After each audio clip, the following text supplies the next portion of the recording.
I think I want to start there, though. I do want to frame it for the audience about how it is the three of us met and, like, how are we still together after all these years?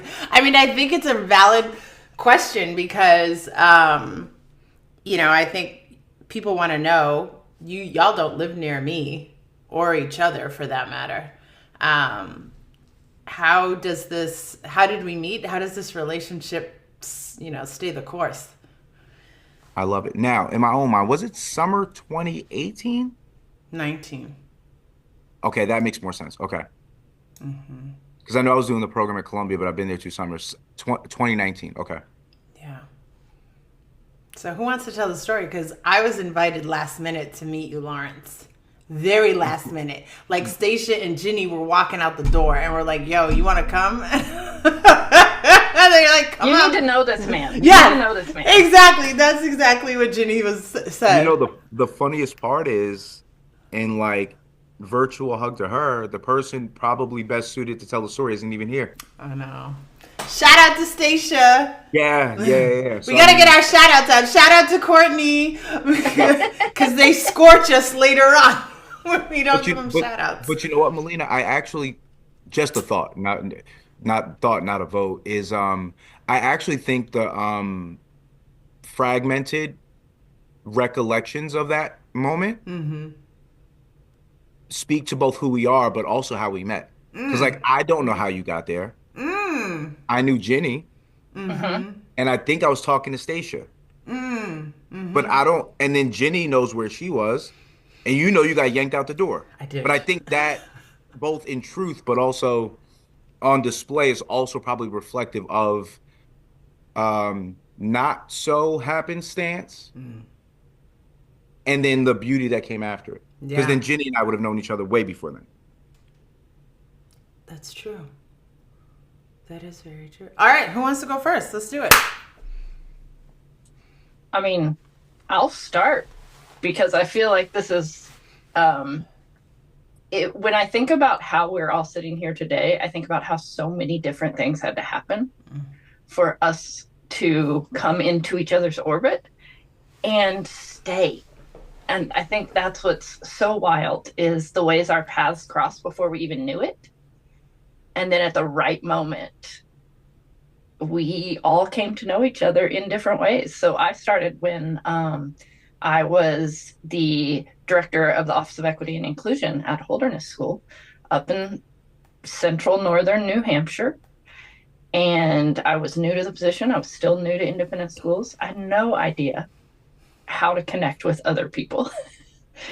And we held a Students of Color conference for students of color in northern New England, where it can be really difficult to connect with people who are experiencing similarities to you. And I have to share one of my favorite first stories of Lawrence that I don't know if he's ever heard, but I actually shared it earlier today when we were talking about planning an event for something else because someone was really nervous about the event. And I said, I remember the moment for me that changed. And I was so situated in the idea that I had to be like in control of the conference or it would go wrong, that I didn't realize that was a response to my whiteness and my white feminism. And we were hosting an unconference. We had about 120 kids there. And Lawrence was there with a group of kids, as was Melissa Lawler, who we shouted out last time. And it was this moment where we did this unconference thing. So we asked the students as they were coming in, as they were eating dinner, to write down what they would like to have workshops and discussions about. And then there's this crazy moment where we have Dr. Nicole Furlong actually speaking to the young people. And while that was happening, I was in the background trying to organize what classrooms we were going to use and what the discussions, the topics, the workshops would be. This takes place in about a 10-minute process. And we come back out. I put up on the screen, here's where the first round is going to be. Here's where the second round is going to be. And assigned all the classrooms ready to go. Adults were assigned to go in, point. And so we said, basically, like, disperse. Like, you've picked the topics, go find a spot. I don't even know if you remember this, Lawrence. And there was a little classroom outside the auditorium that was for about, 15, 20 students. And then all of a sudden, there are 40 students trying to fit in a room to talk about interracial dating at independent schools. And they all came back into the auditorium and they were like, what do we do? And like, my whiteness, my white feminism, and my Virgo came out all at once. Oh God. And, and I was like, okay, here's what we're going to do. Half of you need to go somewhere else, and half of you are going to stay for this. And Lawrence was just sitting back in this chair in the auditorium, kind of got his arm up, and he looks at me and he goes, why don't you just let them stay if they want to be here? And I was like, you're so right. Like, why am I trying to control this? Like, people try to control these kids' lives all day long. And so that's what we did. And that was my first real, like, moment where I was like, this person is special.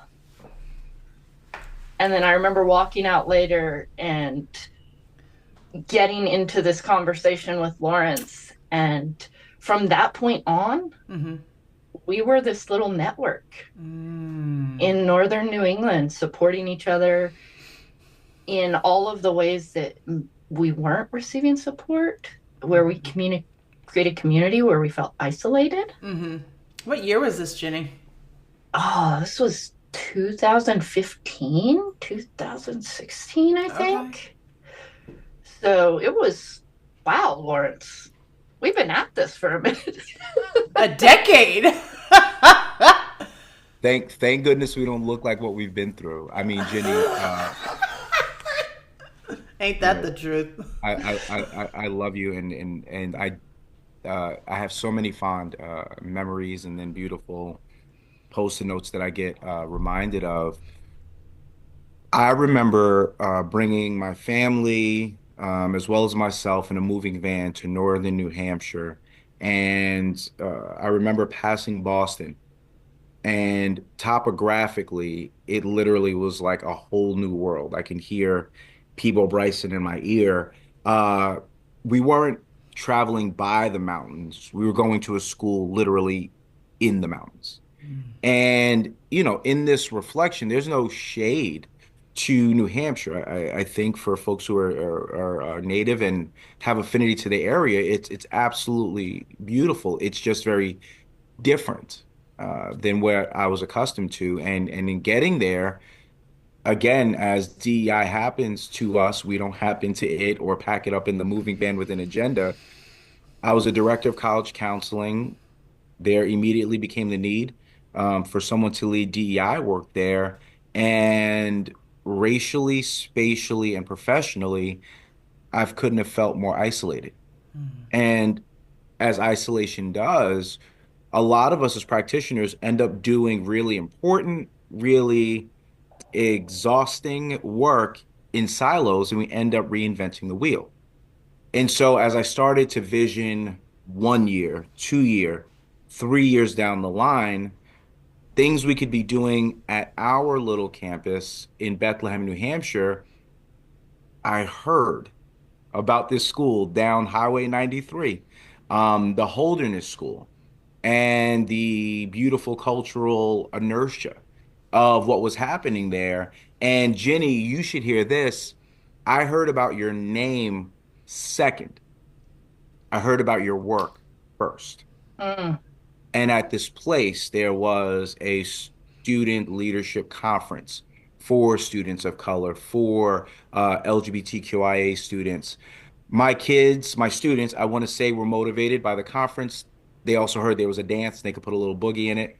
But whatever it was, there were things happening. And from a personal and professional perspective, the relationship with Ginny Ray Sparkman, it saved me. It saved me from the cultural, professional, spatial isolation.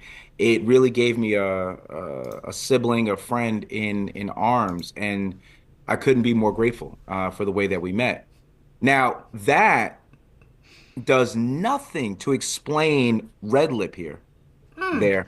Um, how, like, we work for Melina. She'll say work with. We work. So how did this person become our boss? Summer of 2019. Yeah. Now, Stacia McFadden, we love you. Who is not here, is an important cog in the wheel because Ginny and I knew each other. Ginny and Stacia, and then Melina are in this cohort program at Klingstein in the summer. I coincidentally, and this is just my part of the recollection, and I would love you all to chime in after. Uh, we heard that good friends were in the same space. We just need to be together in the same space at the same time. And so we were all on campus in different places at Columbia. For those of you who know the Upper West Side, if you go down from campus, there was a really cool restaurant that I think was just after Tom's Diner. For folks who understand the television, at least the relevance of Tom's Diner. And we met for dinner. In walked Ginny, who I knew. In walked Stacia, who I knew that I knew. But then there's this other person, Melina, who I didn't know. And that was the last time we were strangers. And it feels like we've been family ever since. But I get old and I forget things. I would love to know, maybe Melina, what your recollection of this collection was like. So I met Ginny in summer 2018 at the National Diversity Practitioner Institute that the Glasgow group puts on in Maryland. Shout out to Rodney. And so Ginny and I and like 75 of our closest friends spent 3 days together, 3 long days together. Loved the learning, but they were long days. And the next summer, I was at Kling and in walked Ginny, and I was like, "Oh, you're here! What are you doing here?" Like how serendipitous. And I did not know Stacia, so Stacia was a stranger to me when I started Klingenstein in 2019. So one day, whatever, we'd spent too much time in class, and we wanted to go unwind before we studied till 3 a.m. And Stacia and Ginny were walking out the door, and I don't know, we just were chatting, and they were like, "Hey, you should come. We're gonna go meet Lawrence." And Ginny said, "You need to know him." And I was like, "Sure. Let's do it." And so we walked down, and I met Lawrence. And I knew at that time, all I knew of you was that you were directing like some section of camp at Columbia during the summer. And I don't know. I think I'll let Ginny speak to how her and Stacia ended up organizing this. Well, I think that, and we're going to give Stacia another set of flowers, because if you don't know Stacia McFadden, you probably will shortly. In part because I show up at Klingenstein not knowing if I'm smart enough, not knowing if I'm good enough, knowing that I care enough. And in that process, it was one of the very first days. And I had no idea what to do. I'm like, what do I do for lunch? Like, I'm staying up in Harlem. They don't feed you for 60 grand. They do not feed you. And Stacia just invited me to do things with her. And she was the first person that really talked to me at Klingenstein. And then I don't think that there's any way to figure out how we all ended up at the same table together. But there was this moment where, we had this assignment where we had to do something longer than it was comfortable. And we all stayed together with several other people until like 9 o'clock at night in a classroom. And once you've done something, there's just a bonding that happens.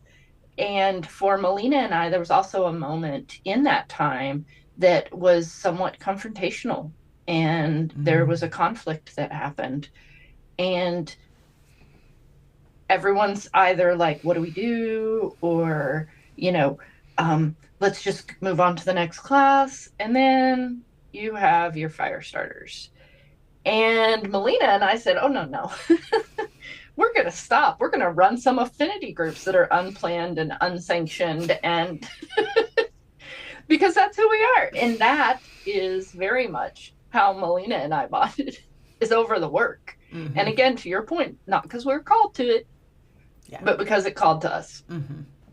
And so, that day, after that moment, I'm like, oh no, Melina, you got to know Lawrence.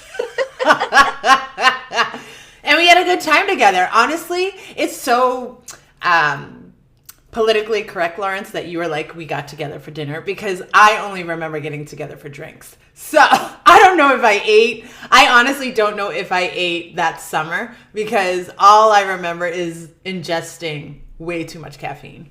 That is it. And I lost like 20 pounds that summer, walking around New York City for longer than it was comfortable and ingesting too much caffeine and not eating enough.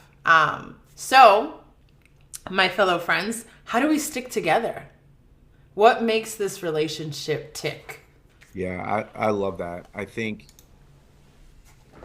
coming together and staying together are two different things. Mm-hmm. There's a lot of people that I've met. They've come and they've gone. They say you don't get to choose your family. And yet I feel like we've chosen each other. In Melina, in two different spaces, I felt a similar experience. What is the plight of knowing that you definitely earned it? What is the plight of being eminently qualified and still in some spaces not feeling like you're enough? A lot of people have that experience. Not a lot of people have the gall to create their own space. And in Melina, I saw this deep realization that if there's going to be a table, I better bring it. And that's the maverick that I am. And there became a deep desire in a world of people who seem to have their own networks and seem to have their own amplifiers. If I was going to be any value as a loudmouth and as a fight promoter whose business would be any better to get behind than Melina's, and that was before Phillips Collaborative. The idea that we collaborate together lived well before the Articles of Incorporation. And so for me, Melina felt like a friend, felt like a sister, frankly, felt like a cause to get behind in all the ways that make impact in the world. And that's why I stick with this. And then it turns out, because Melina is kind of like that, here is Jenny, who is willing. And I think a lot of folks in privileged positions from an intersectional way need to hear this. Jenny is so willing to step aside, so willing to play the back, so willing to cede space for others to have it. And yet we keep denying her of that. And so we do. Jenny is... We drag her. That's very true. Jenny is far more than being brought in our luggage. She is so humble that most people don't know that she actually flies the plane. Mm-hmm. And so sticking with you all is easy. It's necessary. And in a moment where we're choosing our bunkers and our foxholes, there's not another place if I'm going to be in a foxhole than to be with the two of you. That was lovely. My goodness. How are we supposed to follow that up? Little Valentine's Day razzle dazzle. Right. You know, a little sprinkle. Yeah. Okay. All right. I see you, Lawrence. I love how we're like loving on each other, recalling how we met and how we keep this thing going. I think something that's really important for me to add is something that I learned from Melina, which is there's so much to be said for feeding your soul. There's so much to be said for choosing to be with one another, but there's also this intellectual capacity and commitment towards growth that I so appreciate with the two of you. And there's also this honesty. And it's sad to me that that's so rare. But there's this level of honesty with care and accountability that to me says these are my people, and that we feed all the parts of who we are, that our souls, our hearts, and our minds intellectually, this is the room you want to be in. This is the room where, James Baldwin is sitting, and we start talking about, Malcolm X and Rustin Bayard. And I think that in a time when so much, thankfully, information and intellectualism is happening, I can't say enough about how that's what happens in this room. And there's a willingness. This isn't about repeating things. This is about creating things. And that's what, I want people to understand, is that this is intellectual liberatory leaders whose voices should not be drowned out, but elevated, because that's what we need right now. Not just a repetition of everything else that's been said over and over again in a different way. And so that drawing together of intellectual action, I think, is something that truly does keep us all together. I have nothing to add. It's like, what am I supposed to say? It's cool chilling with y'all. Tell us you love us too. Don't get Valentine's Day. Learn our love language. Words of affirmation. Yeah, I mean, tell us you love us too. This is the easiest job I've ever had. You know what I mean? It's like, who else? I couldn't imagine, doing this work alongside any other people. I feel like you all make me better in all the ways that matter. A better, leader, and, a better mom, just a better person, a better practitioner. Iron sharpens iron. And you all are some of the smartest people that I know, caring, and you're not risk averse, because every time I'm like, hey, why don't we try this? Y'all are like, sure, why not? And, why don't we do this? Why don't we do that? And it's always, I love that you all make, ideas better, and are willing to be thought leaders in what's turning out to be a wildly risky profession. I don't think, at least in 2018, I never thought we'd be where we are now in terms of being targeted and by the government. And yet here we are. And I don't think that the people we consider to be our ancestors ever thought themselves to be in the same light. But, hindsight's 2020. We know that of them. And so I think, we are steadfast and very serious about the ancestors we will be. And for me, that makes me, happy in terms of us thinking about what our intellectual legacy is, what our love legacy is. And that matters to me. And so I love that y'all, what matters to me matters to y'all. And, you guys, everyone knows your names. Everyone knows how important, in my life, everyone knows how important you are. And they're like, oh, how do you manage consultants that, don't live near you or, have full-time jobs? And I'm like, via text? I don't know. Like when I'm like, when Ginny feels like responding, she responds. When we have to read through all 20 text messages, yes, because Lawrence doesn't have one of those special Apple phones, and so there's we got to read his reactions. Yeah. PSA, Lawrence is the android in our group chat. I know. Oh, man. We love him because he's still in the group chat with the green bubble. Whoo, boy. My goodness. That is love in action. Putting up with him in the group chat. Anyway, so yes, that is how we met. That is how our relationship continues to work. I'm going to pivot real fast and ask you all a question actually I've been dying to ask the both of you.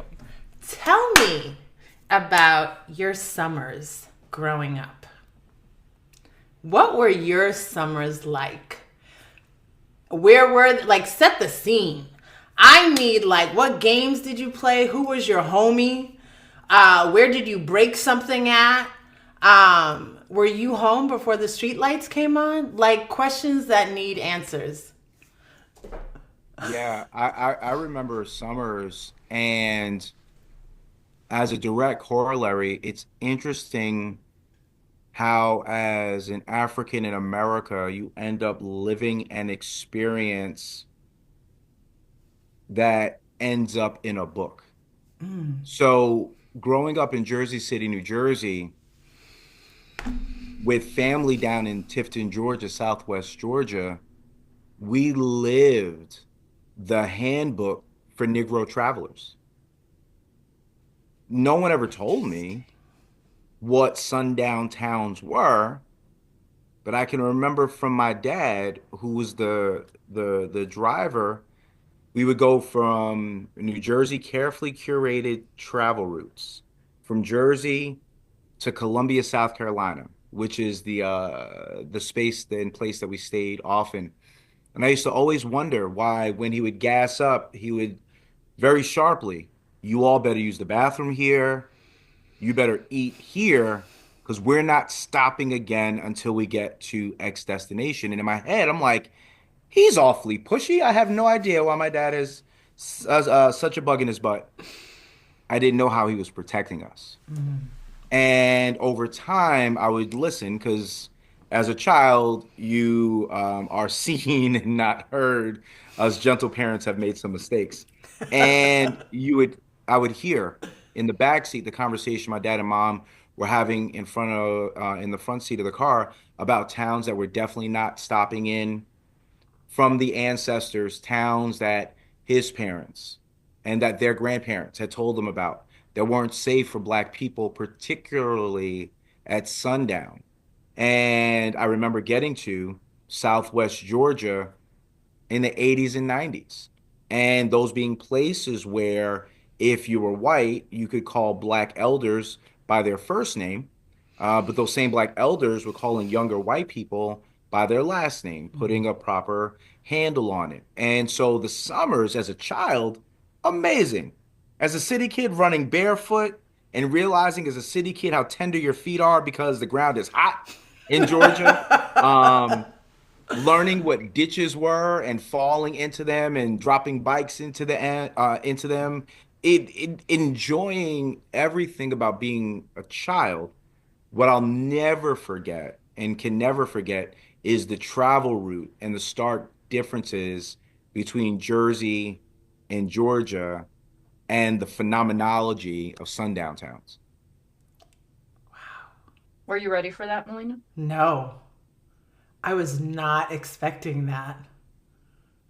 I receive it. I heard it. Thank you, Lawrence, for sharing that.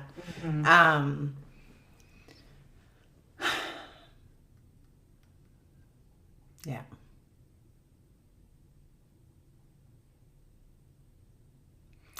my summers were, at least as I remember them now, were lit. Like from June 15th to I'm a Virgo as well.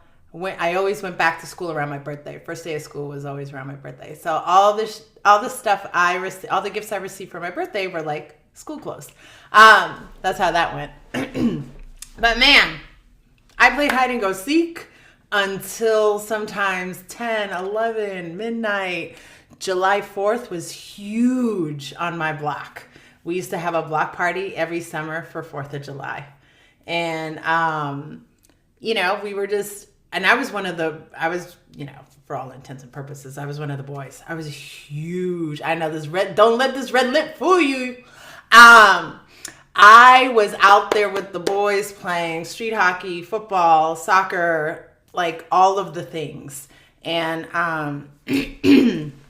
we, had a blast. We had fireworks that we'd go get in New Hampshire, and we bring them back down, and barbecues, and just out all night with the street, closed, and kids running amok. The summer was just an amazing time. We didn't travel, so I'm the oldest of four. All of my family is in Massachusetts, so there was no one to visit.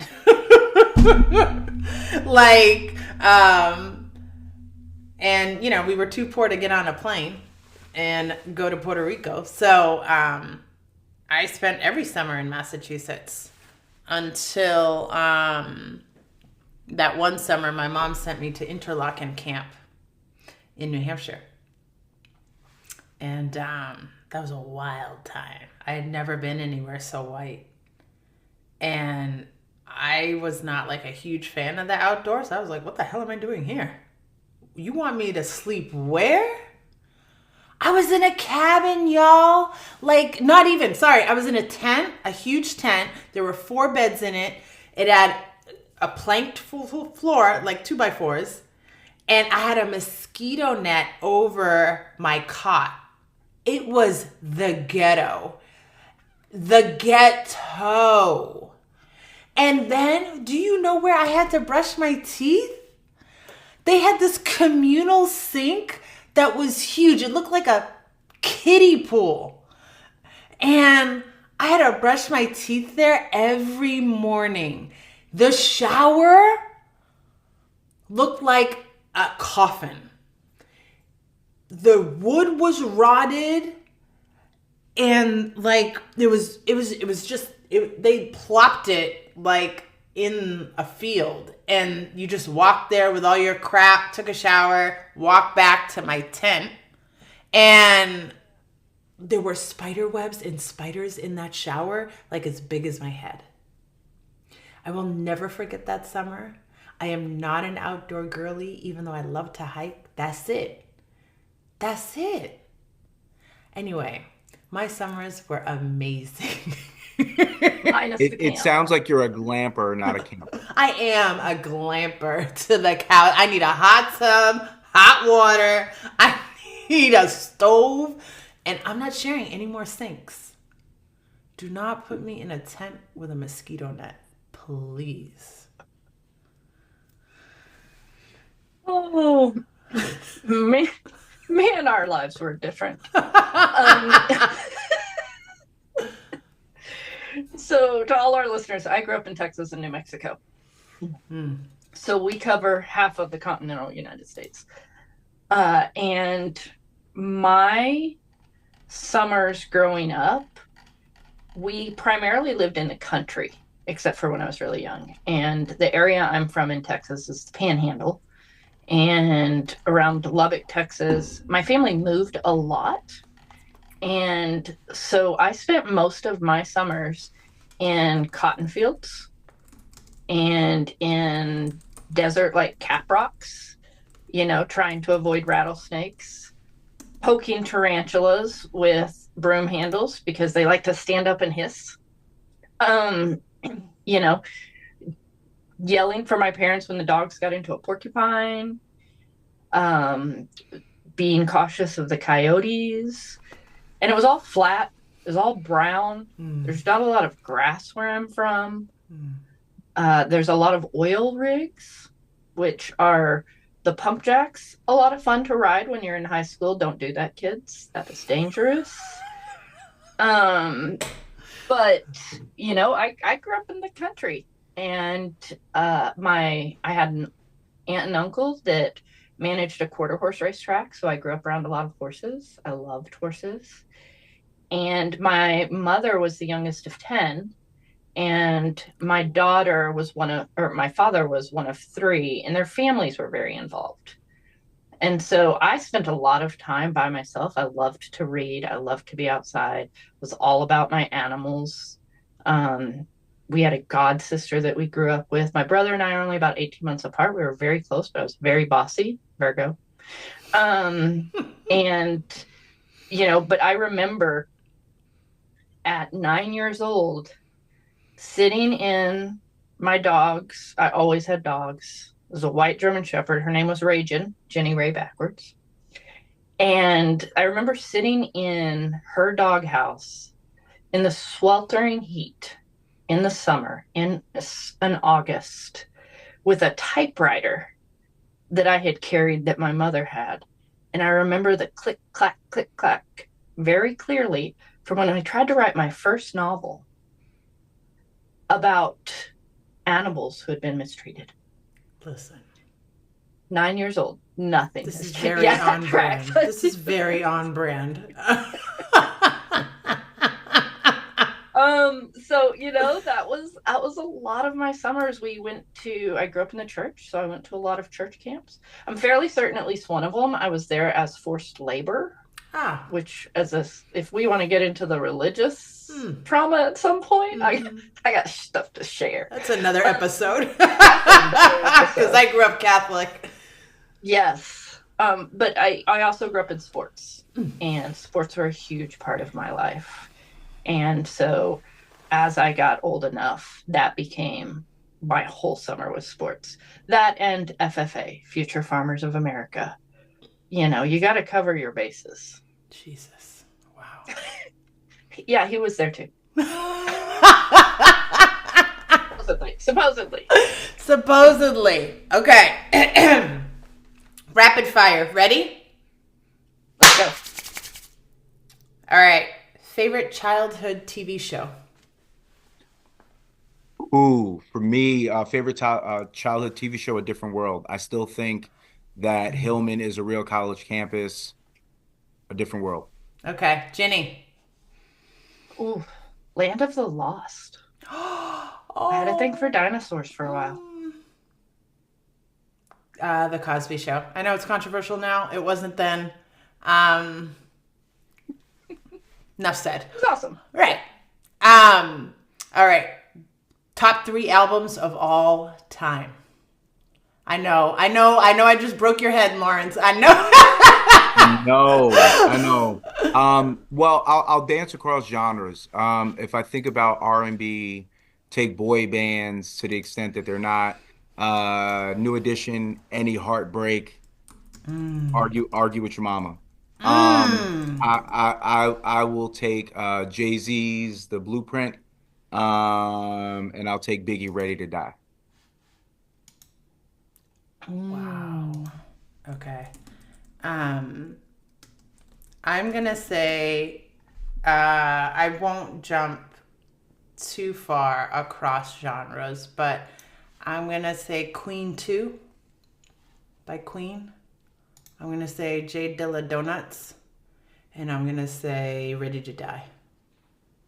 B.I.G. Honorable mention, Lil' Kim. Sorry, I shouldn't have been listening to that damn music when I was young either. Hardcore. I'm just doing the chronology. I'm like, you was in middle school. I was. I was. I should not have been listening to that. But here we are. I'm okay. Well, for the most part. Here. For the most part. Oh, I'm gonna have to go with Prince, Purple Rain. Oh. Okay, I'm gonna cheat a little. Oh God, here we go. Tupac greatest hits. Like, if you put it in a greatest hits, you get all the albums. That is cheating, by the way. And I'm gonna have to go Cowboy Carter. Oh. Not only because I have tickets. This is a hot take. This in is a hot Chicago. take. Okay. But I grew up with country music and hip hop. That was like the genres I grew up listening to. Mm-hmm. And when I was thinking about like greatest albums of all time, I was like I grew up with country. And I was like, ooh, or do I say Nina Simone? Or do I? But when I think of all of the different genres on that album, like there's 50 to 100 years of different types of music on that album. And it blows me away. So I think that's going to be one of the greatest of all time. That's a good one. Okay. I got the stank face from Lawrence. That one, he was happy with that one. Oh no, Cowboy Carter, I'm with it. That was envy because you said you had concert tickets. Oh yeah. Beyonce acting like eggs aren't at an all-time high. Right. So that's what that was. It was the high egg face. And the new perfume. Yeah. I'll never afford because I bought tickets. Right. Exactly. All right. What book, film, or experience profoundly influenced your perspective on education? I'll go first because I queued mine up. Lean on Me, Morgan Freeman. That 1989, when the young boys were in the bathroom and Morgan Freeman walks in and he has them sing their rendition. He didn't know at the time it was their rendition, but it was their rendition of the school song, Dear East Side. And I can still like the scene gave me chills. And I'll say that the scene gave me chills because every time I watch that part, I cry. Because he was so in awe of those boys and all of them in their stories, like each deserved an outstanding education. And they were outstanding Black boys, each and every single one of them.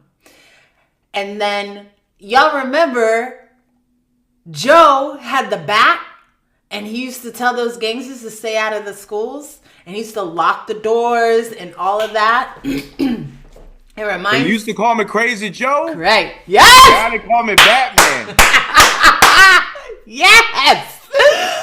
And him protecting those babies in that school remind me of how teachers and principals now need to be protecting their schools and these babies from ICE. Yes. Yes. Because if we're not protecting kids and we're just handing them over to the police state, what are we really doing? Mm-hmm. It's almost like we are breaking our Hippocratic oaths to do no harm. Anyway, that's mine. Yeah, I don't follow rules well. Here we go. Here we go. I'm going to share one personal experience, and I'll share a movie as well. The personal experience was because I came from what was perceived to be a lower income family. And this was Texas in the 80s and early 90s, right? So when you think about standardized testing and tracking, you know, Texas has a lot of power in the field of education, particularly public education. They're now really trying hard to get into the private education game, but they've had a lot of power. That's where you get standardized tests. That's where you get textbooks. And I remember I was in the second grade, and I was in a class that was not one of the higher level classes. And I was quiet in school, but they gave us the standardized test. This is one of the early versions. And I had one of the top scores in the state. And so, like, they think something's wrong. Like, they call my parents in, they have a meeting, and they gave me one of the gifted and talented tests. And I remember almost being ashamed. And like, I had done something wrong because I had exceeded their expectations. Because in my mind, I wasn't doing anything different. And so then they moved me into a different class. And instead of sitting around a table and like kids making fun of each other, we were in rows. It's also where I had my first crush. Her name was Amanda. She had pigtails. But I remember distinctly, like, we were passing a paper in, and I was so nervous and scared, and I erased her name off the paper and put mine because I was so new to all of this. And who knows, maybe I was trying to flirt. But second grade, y'all. But I got called in for cheating. And so then there was like this assumption that somehow I had cheated my way into the classroom. And that truly stuck with me. Mm-hmm. And then, you know, growing up in those 80s and 90s, then I was tracked into gifted and talented. Mm-hmm. And there's so much about my education experience that was opportunity and obstacles because of the culture around education that I grew up in. And I'm really fortunate that, you know, I had parents that fed me books and a house that, you know, my dad read Westerns, but that was it. And so I think that's the experience for me that made me think so much about how education just never worked for me. Like by the time I was in 5th grade, they were pulling me out to take me to the middle school to go find books I could read because I had read all the books. And then the same thing happened when I was middle school, taking me to high school. But it wasn't something I could be proud of. And so I think that just the impact of that in a system that's supposed to be about education, but is actually built not to push you or honor you when you succeed. And so that's my personal experience. Now I'm going to share my movie, and I'm going to prepare right now for y'all to judge me. Because we listen and we do judge. And it's because it follows the white savior trope. Mm. But there was something about it, and I decided early on that I wanted to be in education. I remember saying in high school I want to be an educator. But it was Dangerous Minds. And Michelle Pfeiffer. As I walk through the valley of the shadow of death. But that was one of the first actual education movies I saw. And I was like, oh, there are people who do this who want people to do well. Mm. So, yeah, I have that whole thing that just came out of my mouth I had not thought of. So thank you, Melina. You're supposed to be rapid fire. Okay. I love that. I think I'll return this to rapid fire. The most shaping, impactful educational experience happened my senior year in high school. And I think for educators and for families, it's an important listen. The question becomes, in a school setting, who introduced me to my first Black books? His name is Jack Roslowski. Jack Roslowski is currently the president of Xavier High School. There's a name, Melina, in New York City, which is the largest all-boys private Catholic school in New York State. He was the principal at St. Peter's Prep, where I was a senior. And for the first time in all of my education, there was a course dedicated to Black contributions in the humanities. It was African American Lit Survey. And it was an anthology curated by Henry Louis Skip Gates, for those folks who know Henry Louis Gates. And it was an anthology of poets, of leaders throughout the Harlem Renaissance, which is where I got introduced to James Baldwin and Langston Hughes and W.B. Du Bois and Booker T. Washington. But what was most impactful was the first piece was a very short, rather, for my sophisticated 17-year-old mind, inarticulate essay, poem, and it was written by Lucy Terry. It's called Bars Fight, but she is, at least in terms of written and recorded literature, the first Black female poet. And that class, African American Lit Survey, was not only taught by a beautiful, short, Jack will appreciate it, Polish man from Hoboken, New Jersey. He was also the principal who used the cachet as principal to make sure that a class that needed to be taught was taught. It was my introduction to Black expression vis-a-vis the arts. And instead of a single piece of work, it was an entire anthology. Shouts to Jack Roslowski. If you ever want to know who is the Dr. Frankenstein behind this, know that you also have white people to blame. You are welcome.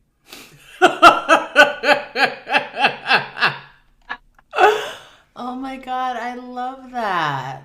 I really do. All right. What was your job before you ever set foot in a school? What were you doing before education? Bartending? I mean, I ran the gamut. I was a bartender. I worked third shift at a Chevy auto parts factory in Indiana. I was an assistant to a golf pro at a golf course in Indiana. I worked as a telemarketer at one point. I've been a head lifeguard. I've just if you name a job, I've done it. But I do want to say that I think the food service industry, and specifically being a bartender, connects you to humanity in a really important way. And I think that shaped so much of how I see the world. I love that. Jenny, you lived a whole life.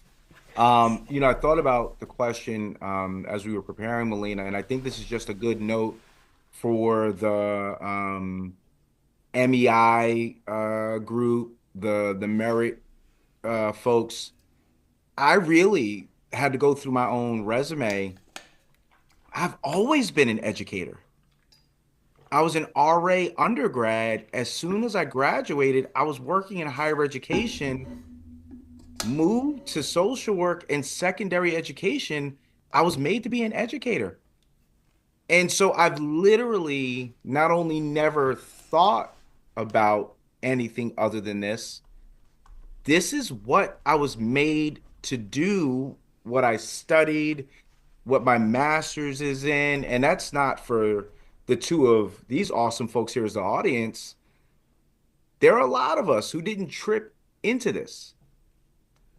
My greatest mentor is my Uncle Richard, who passed 2 years ago, lifelong Newark educator. You're talking about Joe Clark, lifelong educator in Newark, New Jersey, taught at, for folks who are familiar with New Jersey, some of the most nefarious high schools in the country: Weequahic, Westside, and Barringer High Schools. He famously taught at Westside High School in his social studies class, a young man at the time whose name was Reggie Noble. That's all he went by. Folks in the know that Reggie Noble now goes by the artist named Redman. So I was inspired by educators as long as I can remember. Since I've been in school, education is where I've been. Like a purist. Look at this. I was a property manager before I was in education, and I did that for years. I was a realtor as well, and when I was a property manager, I managed low-income housing tax credit properties. They were huge, 300-400 apartments in the Franklin Park Zoo area of Boston.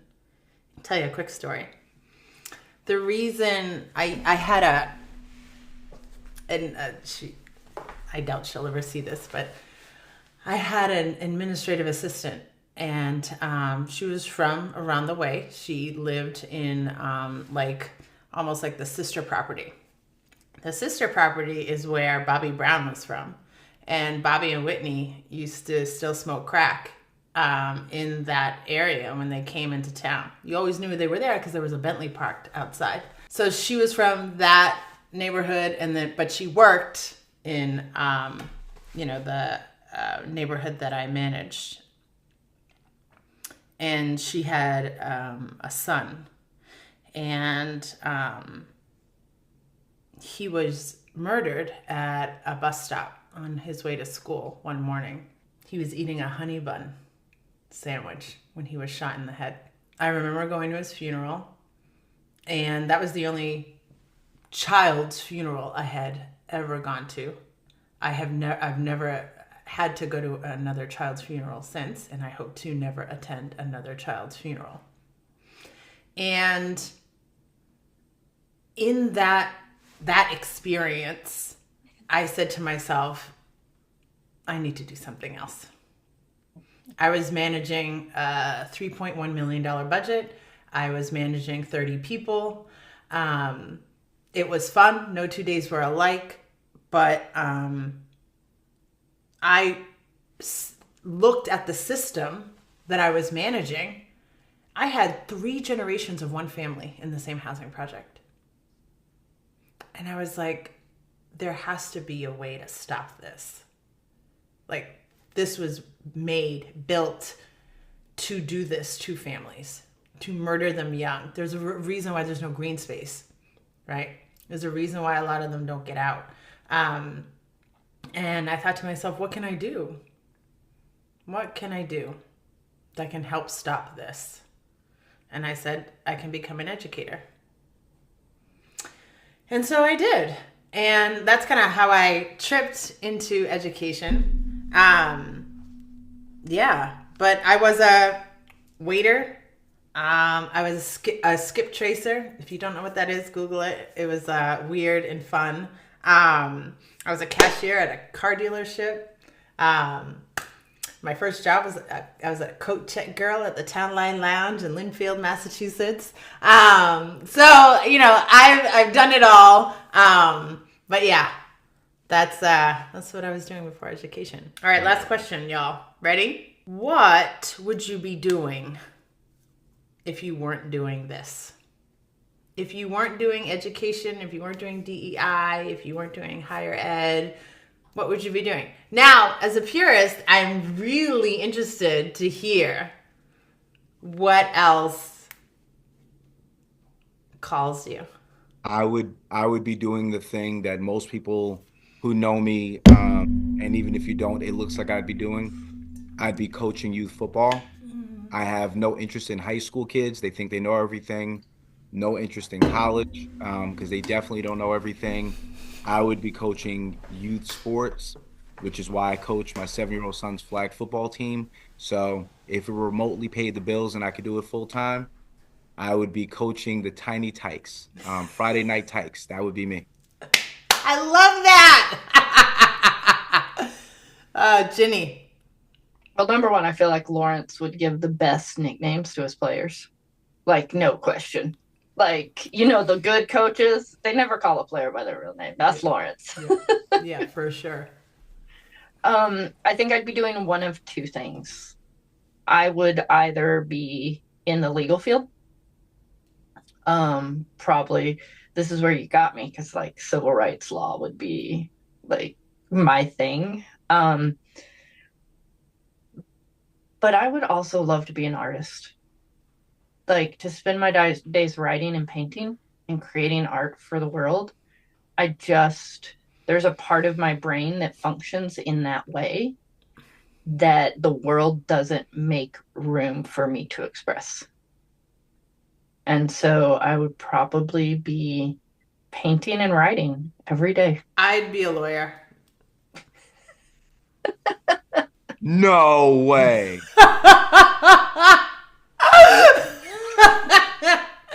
Yeah, the end. I I was back in the day. I was a fashion blogger. And, Of course. Yeah, when I lived in New York City, and I really loved it. I love styling folks. I love styling myself. I still do. But yeah, I would, but that didn't fulfill all of this. And so I would definitely be a lawyer. Human, civil rights, maybe immigration. I don't know. Something like that. But yeah. All right. Thanks, y'all. Listen, all things considered, you did a great job. See what I did there? Hey, by the way, everybody, Melina Phillips from NPR's All Things Considered. Give it up to the lip. Right. Give it up to the lip. Yeah, yes, Scott. Yeah.